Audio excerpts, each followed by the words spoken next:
Ouais, ouais. Non, je parle pas fort. Non, non, mais je regardais Spriggan. Ouais, en attendant que les filles sortent de leur activité, mais bon. Putain. Mais comment ça va? Non, Spriggan, pas la nouvelle série sur Netflix. Là, je regardais le film de 98. Non, non, c'est clair, ça rajeunit pas. Mais tu sais, à l'époque, le film il était déjà considéré comme une espèce de magnifique merde. Je sais pas comment dire. Non, non, non, dans le sens où. Non, c'est pas ce que je veux dire. Dans le sens où l'animation, en fait, elle était folle pendant. Je vais caricaturer un peu, mais l'animation était folle pendant 4 minutes. Mais le film à côté était plus ou moins bidon, en fait, le reste du temps, quoi. Et donc voilà, donc c'était. Ouais. Bah, à la toute base, en fait, c'est un manga du duo Takashige et Minagawa. Et, le film, en fait, il a été réalisé pendant la production du manga d'ailleurs, ou juste après, peut-être, il me semble que le manga a été terminé par donc Kawaguchi Yorotsugu pour le studio Forcy. Et d'ailleurs, Otomo avait participé à l'écriture du script. Euh, ouais, non, mais, non, mais Kawashigi, moi non plus, son nom ne me disait rien en particulier, mais en fait, c'est un des gars de confiance d'Otomo. Il était animateur clé en fait sur tout un tas de films prestigieux, mais Akira, Memories, Venus Wars, le funeste Steam Boy. Il a même bossé sur Ghost in the Shell. Ouais, donc ça va, ouais, ça fait un beau CV.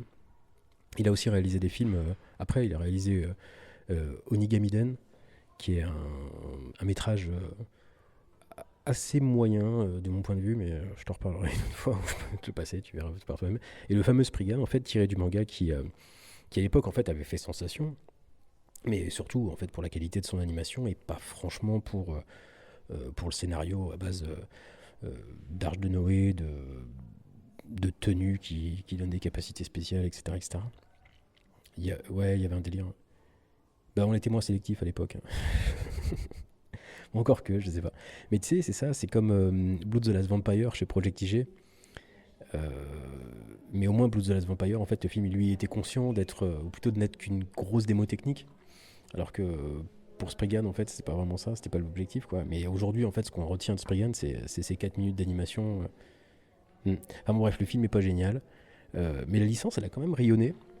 Et notamment aux USA, pour tout un tas de raisons, notamment de censure. Et, euh, et là, bah voilà, il y a 2 ans, je crois, 2 ans ou 2 ans et demi, on apprend qu'un remake est en route pour Netflix. Netflix, encore eux. Et ce coup-ci, en fait, c'est David Production qui est aux commandes. Ouais, ouais, tu sais, c'est les chantres de l'animation de l'E 3D, là, avec des résultats pas toujours top. Et d'ailleurs, ça fait toujours un peu peur quand c'est chez eux que ça sort, parce que non, bah il y a plein de trucs. Bah, il y a des trucs bien et des trucs vraiment complètement. Bah déjà, il y a Jojo Bizarre Adventure, toutes les saisons, c'est eux. Et c'est eux qui ont aussi fait Fire Force. Euh, donc il y a des réussites. Puis il y a le remake d'Urusei Yatsura, Lamu, là, qui vient de démarrer là, au mois d'octobre. Ouais, c'est ça. Et leur grand truc, en fait, c'est mixer 2D, 3D avec des shaders. Enfin, c'est plus ou moins de bon goût, quoi. Et ça marche pas toujours. Il y a des résultats, c'est assez inégal, quoi. Ouais. Enfin bon, bref, moi je suis. David et Productions, je suis pas un très très grand fan. Mm. Ouais, bah non, mais de toute façon, globalement, la 3D dans l'animation japonaise, ça me plaît assez rarement, hein. Et moi, qu'on puisse dire, en fait, c'est que Spriggan en animé sur Netflix, bah, c'est marrant parce que c'est encore moins bon que le film. Et bah, déjà, avec 6 épisodes, c'est plus long que le film. Déjà, premier point noir, on s'ennuie plus longtemps. Non, enfin, je suis un peu méchant, mais c'est pas très beau, quoi. Il y a cette espèce de mélange de 3D, moi, qui me sort par les yeux, on comprend pas. Enfin, si, on comprend d'un point de vue des logiques de production, mais c'est quand même pas génial, quoi. Enfin, et puis l'histoire, en fait, chaque épisode est une sorte de mini-arc narratif du manga. Enfin, en tout cas, je suppose, parce que j'ai pas lu le manga. Mais j'imagine que c'est ça. Et du coup, en fait, je sais pas, c'est découpé comme des histoires indépendantes dans le même univers. Et du coup, on s'attache pas vraiment aux différents protagonistes qui accompagnent le héros, quoi. Donc, ouais, vite fait, le héros un peu, quoi. Mais. Et encore, parce que, enfin, franchement, il y a pas beaucoup plus archétypal, en fait, que lui dans le genre. Enfin, c'est quand même. ouais, bon, ça va pas chercher loin, quoi. Et puis c'est bête, mais ça manque de charme en matière d'animation, quoi. Enfin, d'un point de vue technique, c'est hyper inégal. Enfin, c'est hyper inégal, c'est con de dire ça, mais c'est assez inégal. Scénaristiquement, alors je sais pas, j'ai cru comprendre qu'en fait le manga avait été vachement censuré à l'époque de sa sortie aux États-Unis, parce qu'en gros, en fait, c'était plus ou moins eux, c'est plus ou moins les ricains qui étaient les méchants. Et enfin les requins, en gros les grosses puissances quoi. Et en tout cas, donc comme ils se comportaient comme une sorte de gros antagonistes, je crois que c'est Viz Media, il faudrait vérifier, mais il me semble que c'est Viz Media qui avait les droits. L'éditeur en fait il avait fait modifier en fait toutes les références aux aux méchants américains pacificateurs pour transformer ça en ouais voilà pour le censurer.